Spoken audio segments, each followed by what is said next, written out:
Hello, welcome to Beckwith Park, California, home of the nation's only Rocket League Mental Health Center. My name is Dr. Sledge, and today I want to take a few minutes to talk to you about a very serious problem I've noticed in the player base. And that problem is, you guys are too serious. I'm surprised it actually took me this long to come to the realization, but recently it all hit me as I was locking up yet another Plat 3 in one of our padded rooms. Who knew that losing your rank up match could make you start biting yourself? The point is, you guys are forgetting that this is just a game. I mean, you're all training ceiling shots and flip resets like they're going to be the next great weapon in the war on terror, but all this stress and pressure really has started to take away your freedom to actually enjoy playing Rocket League. To help with that, we at the Rocket League Mental Health Center prescribe a different type of training. One that will still help you get that sweet shiny rank, but also can help you learn to have fun again. This is a skill often forgotten and for which there is no training pack. Yes, mental skills can be a very powerful tool to help you overcome setbacks that might tilt another player, while also keeping your mental well-being separate from the game. Actually changing your mindset and the way you approach the game is a long process, but hopefully my advice will help get you started on that path. And if not, well, there's always another padded room waiting for you here in Beckwith. And don't worry, we hose them down monthly. Whether you're a Bronze 1 or a Grand Champion, the following are what I like to call guaranteed possibilities for any Rocket League match you play. You will whiff an easy save. Your teammate will whiff an easy save. You will miss an open net. Your teammate will miss an open net. When things like this happen in game, moving forward requires more than just mechanics. It actually relies on a completely different skill set.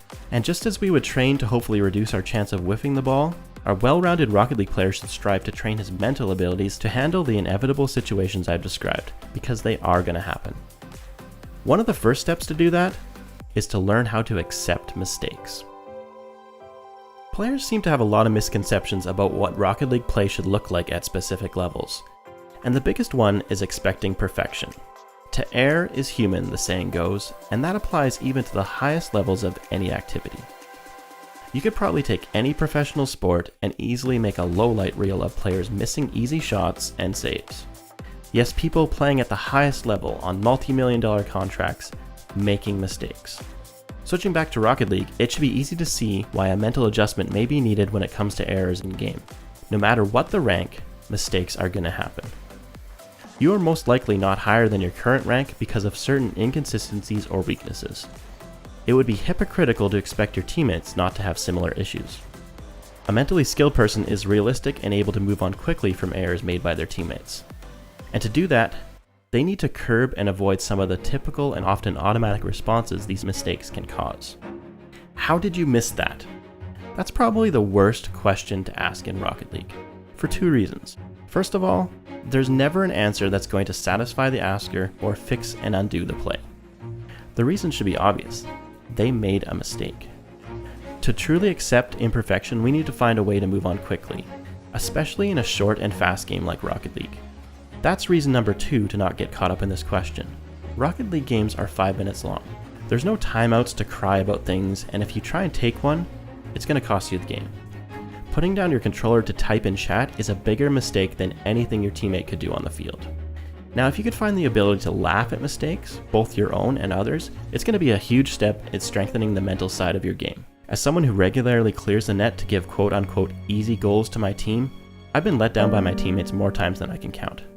But really, in situations like this, the only thing you can do is laugh, even if it's just to keep from crying. Seriously though, this is painful. A mentally skilled person is better prepared to accept others' mistakes when they are self-aware enough to recognize their own. Like I said before, most of us are at the rank we are because of some kind of inconsistency. There is a line though. Some people are very forgiving of others, but way too hard on themselves. You should be just as ready to forgive yourself as your teammate, so you can avoid self-tilt, which often just leads to more mistakes, or even worse, the actual rage quit. Immediately accepting and moving on from mistakes can seem like a large mental challenge, but it can be easier when you step back and see the bigger picture. A mentally skilled player is able to accept those guaranteed possibilities I outlined earlier because they know it goes both ways. Your opponents are just as susceptible to the same issues. You're not being matched against perfect Rocket League players. Now, mental skill is never going to trump mechanical skill, But in a close competition, it could be the edge you need. Not becoming tilted could become the difference between a win and a loss. At the very least, being mentally skilled allows you to move on when you do lose, because you know and accept 2 more guaranteed possibilities. You and your teammates will win, or you and your teammates will lose. For these, I can actually guarantee that one of them will happen every game. And it's not always going to be the one that makes you feel good. Sometimes players seem to think that they should have a 90% win percentage, but that's not realistic. Actually, most players seem to hang around the 50% mark. Losing in Rocket League is part of the game, and how you deal with it is another mental skill that needs to be trained. Now, no one expects you to think of losing as fun, but losing is not something you're going to rank out of, so you need to find a way to be able to accept and handle it in a healthy way. Now, successive losses really puts a toll even on the most level-headed player. And knowing when to stop has nothing to do with rage quitting or being tilted. It can actually be the mark of a mentally skilled player making a healthy choice at the right time. Through the course of this video, I've shown many clips of fails, whiffs, own goals, and missed open nets. Now, despite what some of you may be thinking, these aren't all low-level mistakes. Instead, they range anywhere from gold to GC. But before we finish, I want to look at just one more. See if you can figure out what rank this came from. Alright, we're in OT. Game on the line. A point where one mistake can and will cost you the match. Okay, we have a whiff here by orange on the shot, and then a total miss by blue. Game over. What a way to lose. Alright, let's rewind here. Focus in on the player that was in goal, and turn off Bacchus mod anonymous tags. There's Pashi. Gimmick in the distance. This clip is actually from RLCS Season 5 League play. Do you get the point? This is the tough love part of the video. Basically, I'm showing you this clip to say that if you still can't be reasonable about your teammates' mistakes, you need to get over yourself. You're no pro, and neither are your teammates. And even if they were, as we can see, pros are humans too. Just like mechanical skills, mental training is going to take some time. And if this has been an ongoing issue for you, it's not going to change overnight. But don't give up, the results are worth it. Playing this game without negative thoughts and emotion just makes it more fun. And after all, that's the end goal of Rocket League. My name is Dr. Sledge, thanks for watching.